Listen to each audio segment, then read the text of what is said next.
Imagine waking up tomorrow, grabbing your phone to check your portfolio, and seeing nothing.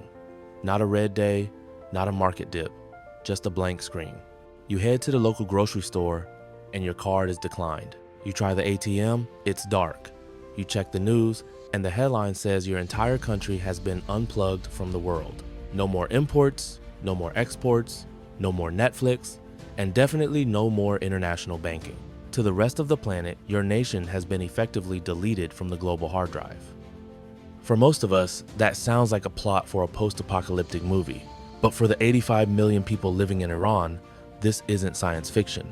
It's the reality they've been navigating for decades. Today on Cycles of Wealth, we're exploring the ultimate stress test of modern economics.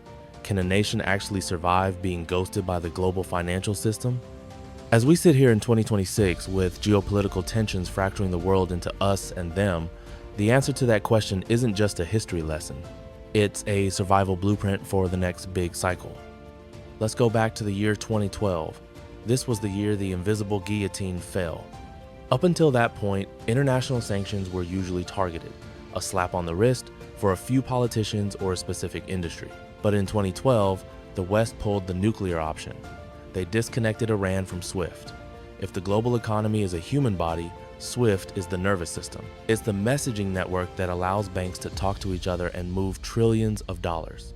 When you cut a country out of SWIFT, you aren't just stopping them from buying luxury watches, you're stopping them from buying medicine, food, and industrial parts. The immediate result? Absolute chaos. The Iranian rial didn't just drop, it evaporated. People watched their life savings turn into the price of a loaf of bread in a matter of months. Inflation became a monster under every bed.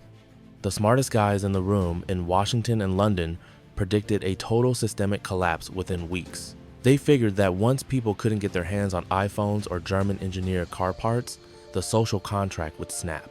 But they forgot one of the most stubborn rules of human history. When you push a society into a corner, they don't always fold. Sometimes they mutate. Faced with total isolation, Iran didn't just sit in the dark. They launched what they called the resistance economy. Think of it as a national-scale version of the Martian. They had to science the heck out of their own survival. When you can't import Peugeot or Renault parts anymore, you don't stop driving. You build your own car industry from the ground up.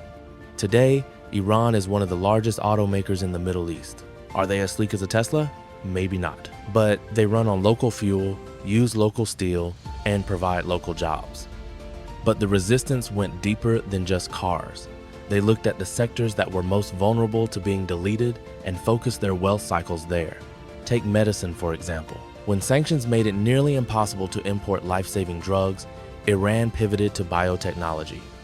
By the mid-2020s, they were producing nearly 96% of their own pharmaceutical needs. They even started launching their own satellites and building a domestic intranet to ensure that if the global web ever went dark for them again, the country's internal gears would keep turning. The lesson for us here at Cycles of Wealth is about functional sovereignty. We often mistake wealth for a high number in a digital brokerage account, but the Iranian experience shows that real, durable wealth is the capability to produce what you need when the world stops being friendly. It's the transition from paper wealth to productive wealth. However, as we're about to see in part 2, building a fortress doesn't come for free. There is a massive sanction tax that every citizen pays, and as the world begins to split into two rival financial blocks in 2026, the Iranian blueprint is being picked up by much bigger players. If Iran was the lab rat, the rest of the world is about to become the test subject. So we've seen how a nation survives the delete key. It builds a fortress, it turns inward, it masters the art of making do with what it's got. But survival is just the first act. The real story, the one that affects your portfolio right now in 2026, is what happens when the fortress starts building a bridge to other fortresses. If part 1 was about a nation being deleted, part 2 is about the birth of a parallel universe. Fast forward to our current reality. For years, Iran was an island, but then, in 2022, a giant joined them in the sanctioned club, Russia. Then, tensions began to boil over with China. Suddenly, being deleted from the Western financial system wasn't a lonely death sentence. It was an invitation to join a new shadow financial bloc. In 2026, we are seeing the Iranian playbook being scaled up to a global level. Remember how Iran bypassed SWIFT? They used gold. They used a shadow fleet of oil tankers with their transponders turned off, and they used a sophisticated network of front companies in neutral hubs like Dubai and Turkey. Today, this gray market has become a primary market. We are seeing the rise of Mbridge and other blockchain-based payment systems that don't care about the US dollar. The cycle of wealth is no longer a single global tide. It's two separate oceans that barely touch. But let's get real for a second, because at Cycles of Wealth, we don't do hopium. The resistance economy is a survival strategy, not a prosperity strategy. Yes, Iran survived. Yes, they manufacture their own satellites and vaccines.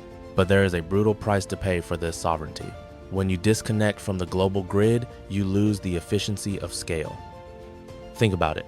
If you have to manufacture every tiny microchip and chemical compound inside your own borders, everything becomes more expensive. In 2026, the Iranian middle class is still struggling with a sanction tax, essentially a permanent state of high inflation because the pipes of trade are smaller and more expensive to run. This is the warning for the rest of the world. As we move toward deglobalization and friendshoring, the era of cheap everything is over.